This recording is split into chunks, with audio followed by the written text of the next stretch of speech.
Good afternoon, and thank you for being here today. We know it is the third term of school, and there are a few things that we do need to go over to make sure that we are ready for those promotions exams beginning next week and all the way through.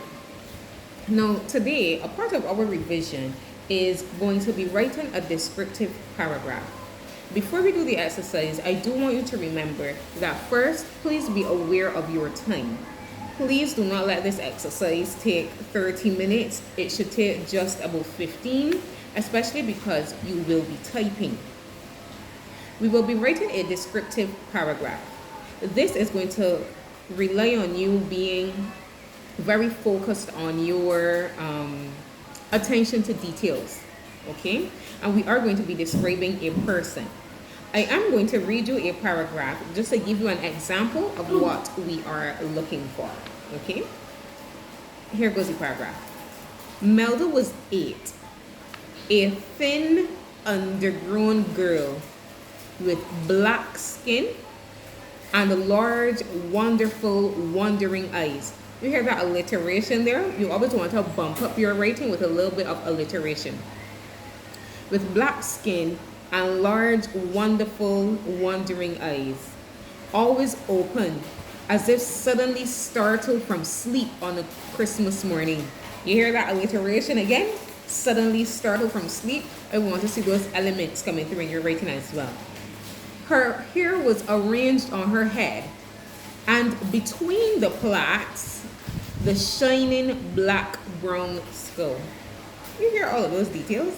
You hear all those details? So no detail is too small when you are doing a descriptive paragraph. Her nose was delicately molded and had a waxen appearance.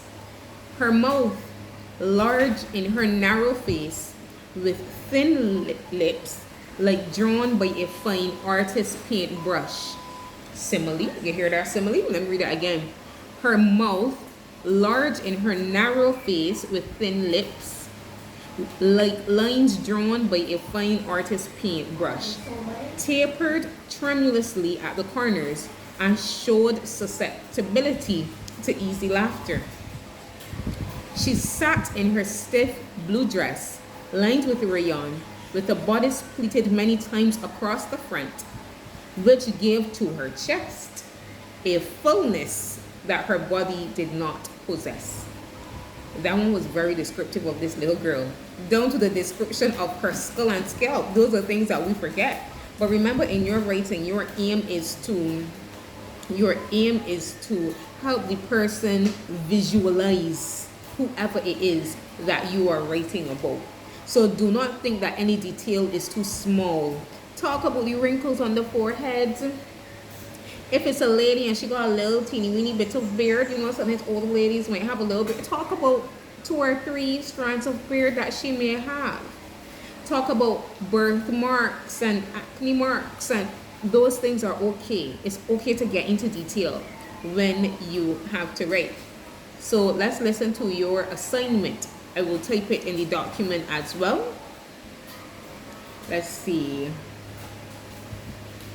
Describe a person from your neighborhood. I don't care if you like the person or not. Just choose a person. Older person, young person, imaginary person, choose a person.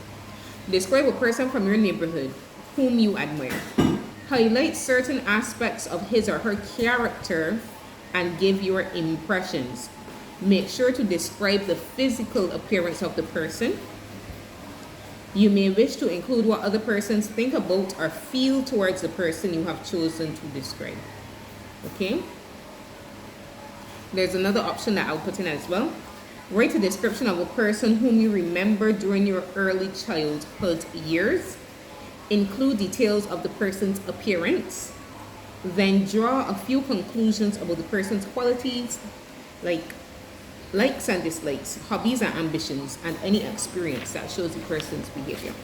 I will type these in the document as well, and we will get started on that. So let's get busy.